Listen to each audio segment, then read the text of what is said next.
টিভিৰ স্ক্ৰীণত দেখা এইজন এজন মৃত ব্যক্তি 12 বছৰ পূৰ্বেই মৃত্যু হৈছে লোকজনৰ শুনি নিশ্চয় আচৰিত হৈছে আপুনি ভাবিছে নিশ্চয় এক দশক পূৰ্বে মৃত ব্যক্তিজন কেনেকৈ জীৱিত এতিয়া শুনক আচল কাহিনী এই লোকজনৰ নাম জালাল উদ্দিন ধুবুৰীৰ গেৰামাৰী সমবায় সমিতিৰ অন্তৰ্গত এইজন ব্যক্তি অভিযোগ অনুসৰি জালাল উদ্দিন মাজাৰছৰ চলাকুৰা গাঁও পঞ্চায়তৰ স্থায়ী বাসিন্দা সেয়ে তেওঁ সেই ঠাইৰ এজন স্থায়ী ভোটাৰ তেওঁ সেই ঠাইৰ পৰাই ভোটদান কৰি আহিছে বিগত সময় কিন্তু 2021 চনৰ ভোটাৰ তালিকাত নাম নাহিল জালাল উদ্দিনৰ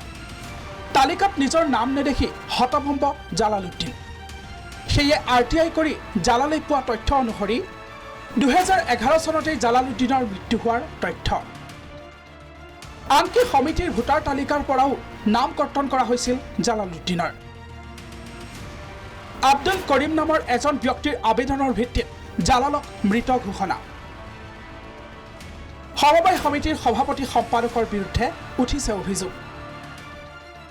সমিতিৰ এক বৃহৎ কেলেংকাৰীক গাপ দিয়াৰ হেতু ষড়যন্ত্ৰমূলকভাৱে মৃত দেখুৱাই ভোটাৰ তালিকাৰ পৰা নাম কৰ্তনৰ অভিযোগ জালাল উদ্দিনৰ